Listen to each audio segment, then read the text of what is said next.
दोस्तों, आज हम बात करने वाले हैं लाफिंग बुद्धा के ऊपर। आखिर इसे घर में क्यों रखा जाता है, किस स्थिति में आपको रखना चाहिए, कहां पर रखना चाहिए और इसके घर पर रखने के क्या फायदे हैं। ये टॉपिक बहुत ही महत्वपूर्ण है दोस्तों, और बहुत लोग इसके बारे में जानना भी चाहते हैं, तो आप इस वीडियो को अंत तक जरूर देखते रहिए। दोस्तों, लाफिंग बुद्धा की बहुत ही महत्वपूर्ण भूमिका है। लाफिंग बुद्धा आपकी हर मनोकामना को पूरा करते हैं, इसीलिए इन्हें घर पर रखना बहुत ही शुभ बताया गया है। सामान्य तौर पर अलग अलग प्रकार के अलग अलग साइज के लाफिंग बुद्धा मार्केट में उपलब्ध है।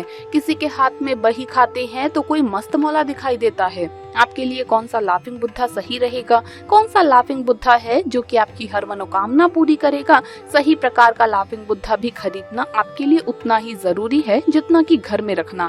तो आप इस वीडियो को ध्यान से जरूर सुनते रहिएगा। दोस्तों, लाफिंग बुद्धा को घर के मुख्य द्वार के पास रखा जाना चाहिए ताकि घर के प्रवेश करने वाले हर व्यक्ति की नजर इनके ऊपर पड़े। लाफिंग बुद्धा को 2.5 से 3 फुट की ऊंचाई पर किसी भी मेज या स्टूल के ऊपर रख सकते हैं। अगर आपके मुख्य दरवाजे के पास कोई भी कोना है तो वहाँ पर भी आप इन्हें रख सकते हैं, लेकिन इन्हें इस स्थान पर रखते हुए इस बात का ध्यान रखें कि कोई इनसे टकराए ना। घर में खुशहाली और समृद्धि बढ़ाने के लिए आपको हंसते हुए लाफिंग बुद्धा की मूर्ति रखनी चाहिए। जब भी आप इसे परिवार की खुशहाली के लिए घर में रखते हैं तो इस बात का जरूर ध्यान रखें कि आने वाले मेहमानों को लाफिंग बुद्धा की मूर्ति जरूर दिखनी चाहिए। अगर आप चाहें तो लाफिंग बुद्धा को ऑफिस में या घर में कहीं पर भी रख सकते हैं।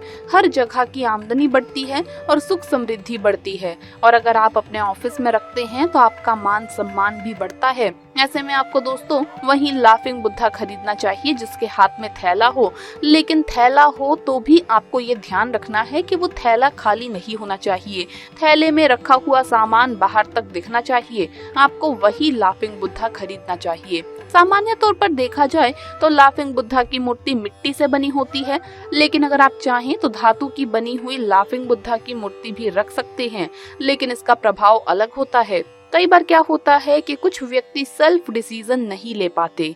कई बार कोई डिसीजन लेना होता है तो वो बहुत ही ज्यादा कंफ्यूज हो जाते हैं, बहुत ज्यादा समय लगा देते हैं, या कई बार डिसीजन ही नहीं ले पाते। ऐसे में उनकी निर्णय शक्ति कमजोर होती है, तो वो धातु से बने हंसते हुए लाफिंग बुद्धा की प्रतिमा को अपने घर में या फिर ऑफिस में स्थापित कर सकते हैं। इससे उनके सेल्फ डिसीजन लेने की शक्ति भी बढ़ती है। अगर आप घर में या ऑफिस में मूर्ति को स्थापित करते हैं तो आपको एक बात का और ध्यान रखना है कि इनकी मूर्ति फर्श पर ना रखें। आपको ऊंचाई का थोड़ा ज्यादा ध्यान देना चाहिए, और साथ ही अगर मूर्ति खंडित हो जाए तो आप साथ ही पानी में बहा दें।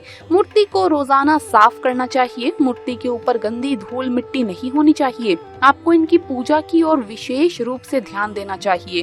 पूजा का मतलब है कि आपको मूर्ति रोजाना साफ करनी चाहिए, लेकिन आपको मूर्ति की पूजा कभी भी नहीं करनी चाहिए। इन मूर्तियों को आप रोजाना साफ करें, नहा धोकर शुद्ध होकर ही करें, लेकिन पूजा ना करें। लाफिंग बुद्धा के बारे में एक विशेष बात, अगर आप संतान प्राप्ति करना चाहते हैं तो लाफिंग बुद्धा को अपने घर में या ऑफिस में स्थापित करें और रोजाना नहा धोकर मूर्ति को साफ करें। लेकिन विशेष तौर पर ख्याल रखा जाना चाहिए कि पूजा आपको नहीं करनी है तो बहुत ही जल्द आपको संतान प्राप्ति हो जाएगी, और सबसे विशेष फायदा घर से बीमारी को दूर करती है और घर में पैसों की उन्नति करती है। ये मूर्ति आपकी हर मनोकामना पूरी करती है। लाफिंग बुद्धा की मूर्ति आप अपने आंगन में रख सकते हैं, लेकिन एक बात का विशेष रूप से ध्यान रखें।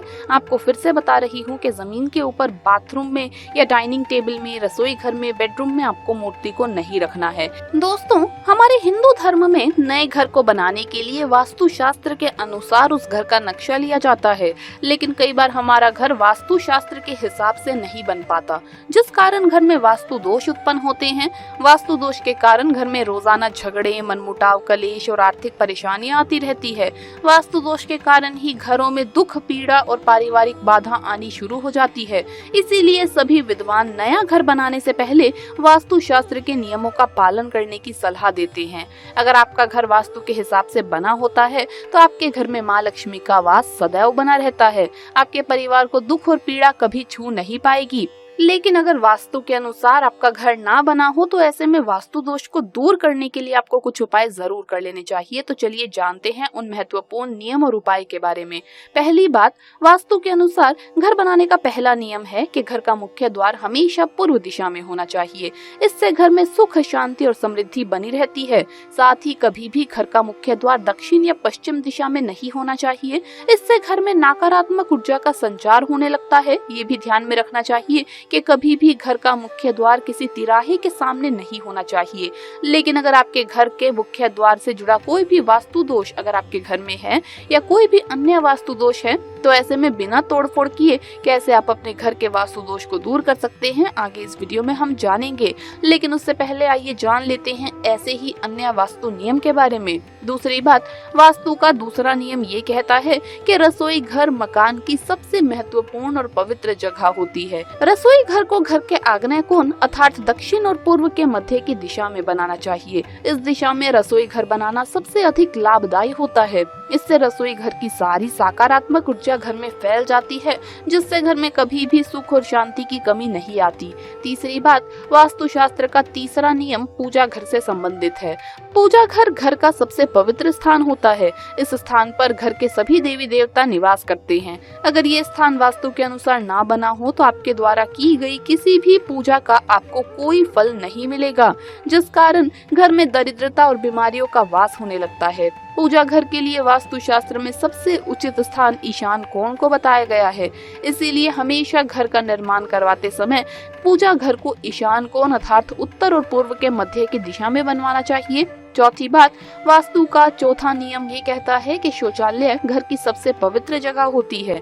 इस जगह पर घर की सारी नकारात्मक ऊर्जा का वास होता है। इसीलिए इसे घर के नेतृत्व कोण अर्थात दक्षिण और पश्चिम के मध्य की दिशा में बनाना चाहिए। और हमेशा ये भी ध्यान में रखना चाहिए कि इसके आसपास कभी भी देवी देवताओं की तस्वीर ना लगाएं और ना ही इसके पास झाड़ू रखें। यदि आप देवी देवताओं की तस्वीरें या झाड़ू को शौचालय के पास रखते हैं तो इससे उनका अपमान होता है और हमें उनकी कृपा प्राप्त नहीं हो पाती। पांचवी बात, वास्तु का पांचवा नियम ये कहता है कि घर के मुख्य द्वार के सामने तुलसी का पौधा अवश्य होना चाहिए। इससे घर के आसपास का वातावरण सकारात्मक हो जाता है। तुलसी का पौधा घर की बीमारियों से, बुरी नजर से, नकारात्मक शक्ति से रक्षा करता है। अगर घर के सामने जगह ना हो तो घर के अंदर पूर्व की दिशा में तुलसी का पौधा अवश्य होना चाहिए। जिस घर में तुलसी का पौधा नहीं होता उस घर के सदस्यों को कई प्रकार की परेशानियों का सामना करना पड़ता है। छठी बात, पक्षियों के लिए भोजन। घर की छत पर अथवा बालकनी में पक्षियों के लिए भोजन और जल का प्रबंध अवश्य करना चाहिए। रोज सुबह पक्षियों की आवाज से मन प्रसन्न होता है और घर में खुशहाली आती है। जिस घर में पक्षी संतुष्ट होकर जाते हैं ऐसे घर में कभी दुख नहीं आता। सातवीं बात, धन रखने का स्थान। वास्तु के अनुसार घर में धन रखने का स्थान उत्तर दिशा को बताया गया है। उत्तर दिशा धन के देवता कुबेर जी की दिशा है। इसीलिए धन, गहने, जेवरात और अन्य कीमती चीजें जैसे तिजोरी, वॉलेट हमेशा ही घर की उत्तर दिशा में रखनी चाहिए। अन्य जगह पर रखने पर धन का अनावश्यक खर्च बढ़ता है। तो दोस्तों, आज हमने वास्तुशास्त्र के 7 महत्वपूर्ण नियमों को जान लिया है। लेकिन कई बार पुराने घरों में ऐसे वास्तु दोष होते हैं जिनके लिए तोड़फोड़ कर उन्हें ठीक करवाना संभव नहीं होता, जिस कारण घर में वास्तु दोष के बुरे परिणाम भुगतने पड़ते हैं। लेकिन वास्तुशास्त्र के अनुसार जिस घर में वास्तु दोष होता है, अगर उस घर की पूर्व दिशा में तुलसी का पौधा लगाया जाता है तो उस घर के सभी वास्तु दोष दूर हो जाते हैं। चाहे उस घर में कितने भी वास्तु दोष क्यों ना हो, मात्र एक तुलसी के पौधे से उस घर के सभी वास्तु दोष नष्ट हो जाते हैं। तो दोस्तों, आपको वीडियो कैसा लगा हमें कमेंट्स में जरूर बताएं। इस वीडियो को लाइक करें, अपने दोस्तों के साथ शेयर करें और हमें सब्सक्राइब करना न भूलें। जल्द मुलाकात होगी अगले वीडियो में। हर हर महादेव, जय महाकाल।